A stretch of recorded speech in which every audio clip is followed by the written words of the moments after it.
ഇന്നത്തെ കാലഘട്ടത്തിൽ ഏറ്റവും പ്രധാനപ്പെട്ടതാണ് HIV എയ്ഡ്സ് സംബന്ധിച്ച ശരിയായ അറിവും അവബോധവും. ഇത് രണ്ട് നിർണായകമാണ്. എന്തുകൊണ്ടാണ് HIV പടരുന്നത്, എന്താണ് അതിൻ്റെ കാരണം, അതിനെ എങ്ങനെ പ്രതിരോധിക്കാം, ഈ കാര്യങ്ങൾ നിങ്ങളുടെ യങ് ജനറേഷൻ തീർച്ചയായിട്ടും അറിഞ്ഞിരിക്കേണ്ടതാണ്. മറ്റ് പല ഇപ്പം നമുക്കറിയാം ഇൻ്റർകോഴ്സ് ഉൾപ്പെടെയുള്ള കാര്യങ്ങളൊക്കെ ചെയ്യുമ്പോൾ അങ്ങനെ പടരുന്ന രോഗമാണത്. സിറിഞ്ചിലൂടെ പകരുന്ന രോഗമാണ്. ഇക്കാര്യത്തിലൊക്കെ ഒരു പ്രിക്കോഷൻ എടുക്കുക. നിങ്ങളുടെ പ്രായം ഒരു ന്യൂ ജനറേഷൻ ആയതുകൊണ്ട് പഴയ കാലഘട്ടമൊന്നുമല്ല.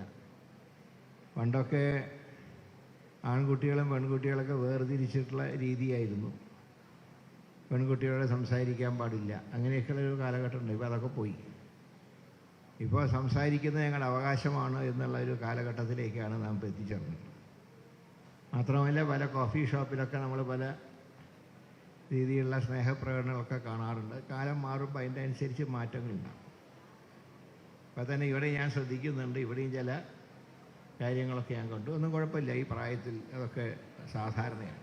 പഴയ കാലം പോലെയല്ല, ഇപ്പോഴത്തെ കാലഘട്ടത്തിൽ അതൊക്കെ പതിവുള്ള കാര്യമാണ്. പക്ഷേ അവനവൻ സ്വയം സൂക്ഷിക്കുക.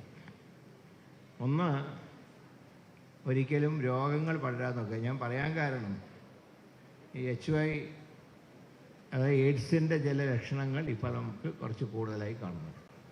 ചില എയ്ഡ്സ് രോഗങ്ങളും നമ്മുടെ സമൂഹത്തിലുണ്ട്. അതിനെ പുറത്ത് പറയാഞ്ഞിട്ടാണ്. അതുകൊണ്ടാണ് ഞാൻ പറഞ്ഞത് എല്ലാവരും ഇക്കാര്യത്തിൽ ഒരു സൂക്ഷ്മതയോടുകൂടെ കാര്യങ്ങൾ കൈകാര്യം ചെയ്യണം എന്ന് പറയുന്നത്. എയ്ഡ്സിനെ കുറിച്ചിട്ടുള്ള ചില റിപ്പോർട്ടുകളൊക്കെ ആരോഗ്യവകുപ്പിന് കിട്ടാറുണ്ട്. ഈ സൊസൈറ്റി തന്നെ അതിൻ്റെ ചില റിപ്പോർട്ട് എനിക്ക് നൽകിയിരുന്നു. അപ്പോൾ അക്കാര്യത്തിലൊക്കെ വളരെ വിജിലൻ്റായി നിങ്ങളുടെ കാര്യങ്ങൾ നോക്കണം. അപ്പോൾ നിങ്ങളൊരു ഹോസ്പിറ്റലിൽ പോയിട്ട് ഇഞ്ചക്ഷൻ എടുക്കേണ്ടി വന്നാൽ, ഇപ്പോൾ ഞങ്ങൾ ആരോഗ്യവകുപ്പിൽ എല്ലായിടത്തും നിർദ്ദേശം കൊടുത്തിട്ടുള്ളത് ഡിസ്പോസിബിൾ സിറിഞ്ച് ഉപയോഗിക്കണമെന്നാണ്. കർശനമായി ഞങ്ങൾ നിർദ്ദേശം കൊടുത്തിട്ടുണ്ട്. അതിൻ്റെ സാമ്പത്തികം നോക്കണ്ട, കാരണം ഈ കുട്ടികളുടെ ആരോഗ്യമാണ് ഏറ്റവും പരമപ്രധാനം. എന്നാൽ ഏതെങ്കിലും ആശുപത്രിയിൽ അങ്ങനെ ഉപയോഗിച്ച സിറിഞ്ചാണ് വീണ്ടും നിങ്ങൾക്ക് നൽകുന്നതെങ്കിൽ നിങ്ങൾ പറയണം ഡിസ്പോസിബിൾ സിറിഞ്ച് വേണം എന്ന് നിങ്ങൾ നിർബന്ധം പിടിക്കണം. കാരണം നിങ്ങളുടെ ആശുപത്രിയിൽ ചെല്ലുമ്പോൾ രോഗിയായിട്ടാണ് ചെല്ലുന്നത്.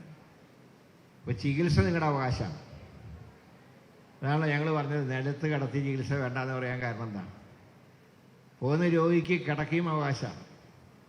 അതുകൊണ്ട് തന്നെ ഏത് രീതിയിലുള്ള ചികിത്സ വേണമെന്നുള്ള തീരുമാനിക്കാനുള്ള അവകാശം നിങ്ങൾക്കാണ്. അലോപ്പതി വേണോ, ആയുർവേദം വേണോ, യുനാനി വേണോ?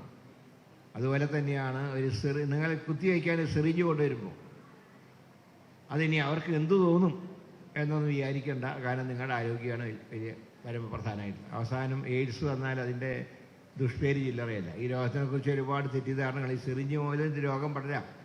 പക്ഷേ എയ്ഡ്സ് ആണ് എൻ്റെ സമൂഹം കാണുന്നത് എങ്ങനെയാണ് ഞാൻ പറയണ്ടല്ലോ. കയ്യിലിരിപ്പോണ്ടാവുന്നതെന്ന് പറയും. പക്ഷെ അതൊന്നും ഇല്ലാത്തവർക്കും വരാം.